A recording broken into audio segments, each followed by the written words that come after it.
my friends, there is a much larger issue than just Israel, and God, that is enough for any of us.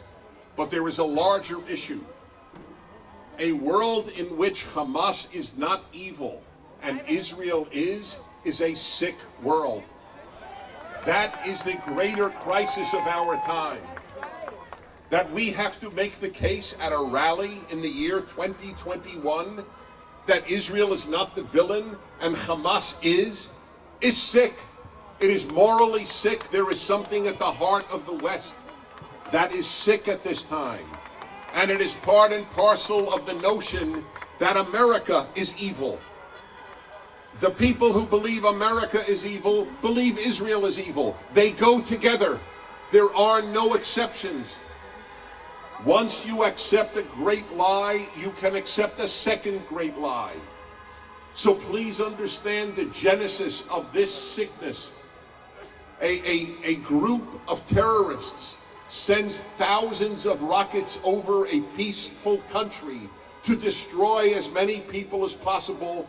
The other country responds, and the responding country is the villain. Do you understand how sick things have gotten? Do you understand how bad it is at Harvard, at UCLA, at the University of Missouri? It doesn't matter what college. A young woman who attends Harvard, who is going to be working for me this summer, told me that she saw a sign up at Harvard that the Jews went into Palestine for oil. At Harvard, the ignorance is as great as the evil. I guess they really blew it, the Jews, didn't they? They should have gone to Saudi Arabia, and instead, look at where they ended up. People believe that. Jews went to Palestine for you. It's not like the Jews had been there for thousands of years.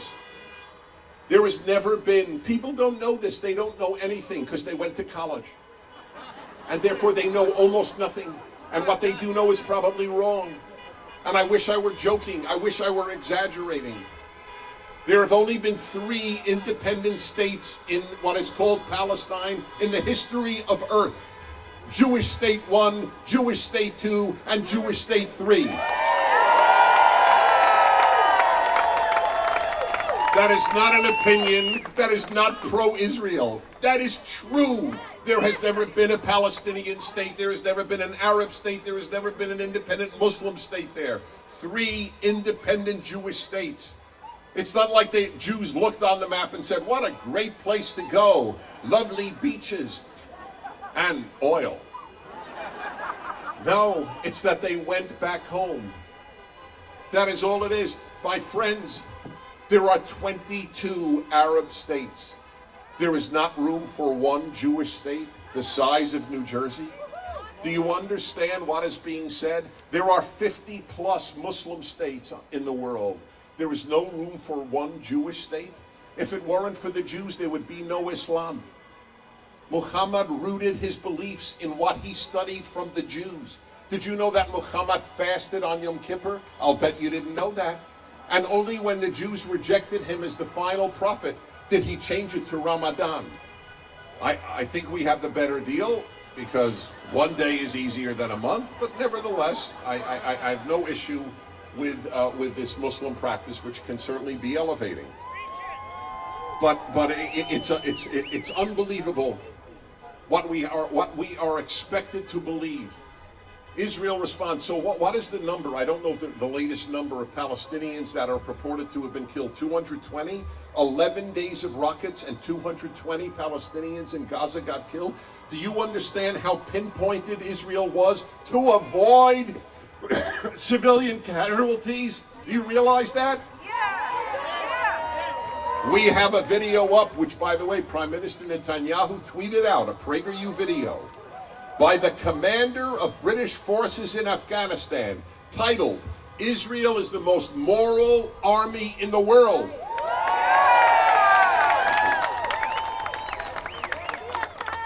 For a British colonel to say that about another army, that is quite a remarkable compliment. It is the most moral army in the world. The last thing Israel wants is to kill civilians. They use civilians, I believe, with every fiber in my body. that every Jew standing here, not to mention non-Jew, every Jew standing here, every Israeli, virtually, I can't speak for all, cares more about Gaza deaths than Hamas does. I think we weep for their children more than they do. They are scum. Hamas is scum. If you don't know that, there is something wrong with you. It is as simple as that, and I bet every one of you has a relative or a friend that cannot say Hamas is evil. That is frightening, and if it is one of your children, I want to embrace you, because it has to be so painful to have a child whose conscience has been so corrupted that they cannot recognize good from evil. Hamas is a force of evil. And nobody knows that better than a lot of Palestinians who have been tortured to death because they opposed Hamas. You don't read about them in the New York Times. So let me talk to you about the media. Yes, you can boo all you like. That's correct. They have been taken over by the same people who tell us Israel is villains. You know what the New York Times actual headline was last week? Violence breaks out in the Middle East. If the New York Times had the same reporters today, or in 1941 as it does today, their headline would have been, violence breaks out at Pearl Harbor. By the way, if you went to college in the last few years, you probably don't know what happened at Pearl Harbor. I'm not kidding. I bet you that the average college student today does not know what happened at Pearl Harbor. All they know is America is systemically racist and Israel is an apartheid state. That's what they know. There are members of Congress who say Israel is an apartheid state. Isn't it odd then? Why would Arab Israelis want to stay in an apartheid state when they could be free in any Arab country? Because they're the freest Arabs in the Middle East, the Arabs of Israel. They have the most rights. Where would you rather be a gay Arab? In Israel or in the Palestinian territories? Where would you rather be a female Arab? In Israel or in any Arab country? Why is this not obvious to the New York Times? Because the New York Times is not interested in the truth. It just isn't. I say this with pain, but it is a fact. CNN is not interested in truth. They're interested in taking down the West. And it begins with the United States and Israel. They are on the tip of the spear of Western civilization, of the idea that there is a truth. It's all interrelated. This is what you must understand. You can't say, oh, they're wrong on Israel, but they're right on America. If you think they're right on America, then what you have said is truth doesn't matter. And if truth doesn't matter, then Israel is the other villain in their eyes. That's what needs to be understood. This is all part of a battle to smear what is good. The prophet Hosea said, woe unto those who call good evil and evil good. It is apparently not a new problem in human existence of the inability to call that. And finally, I want to talk to you about the other thing we hear about a great deal, world opinion. So, ask the Armenians how much world opinion helped them. Ask the Jews of the Holocaust, how much did world opinion help you? Ask the Chinese under Mao, 60 million starved to death and tortured to death by Mao. How did world opinion show up in your case? How did world opinion show up for the 20 to 40 million Russians and others that Stalin killed, the 6 million Ukrainians that he starved to death? World opinion? I spit on it.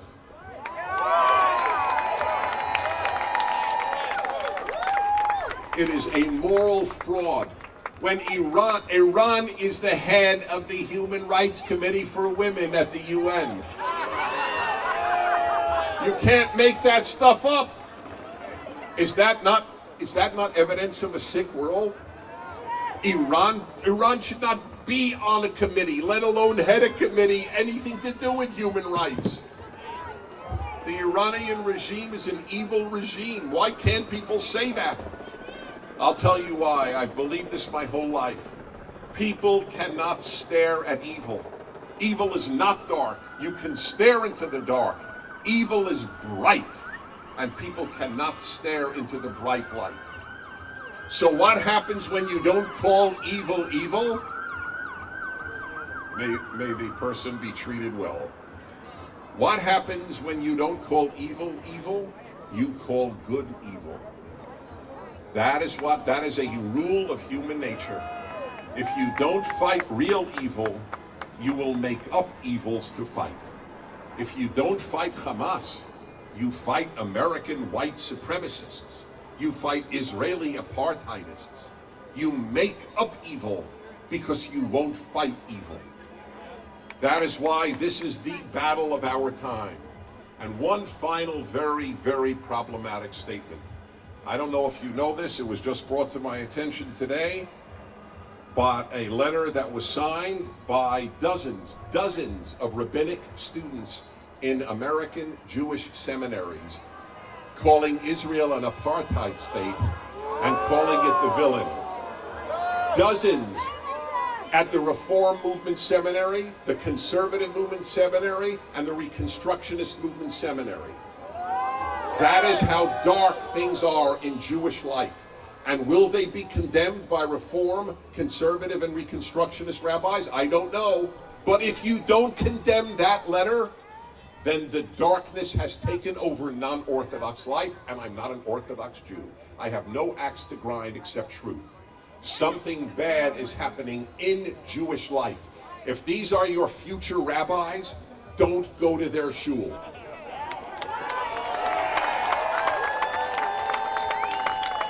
Yeah, the darkness has hit us, my friends. It's not them.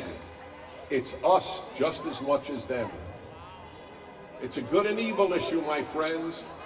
So you were told before, you know, Miss Iraq stood up here. Do you know what guts it took for her to stand with Miss Israel and take a photo? She can't go back to Iraq. That's it, my friends. That's my final word to you. The greatest of the human traits, the greatest, is courage. And I'll tell you exactly how to get it.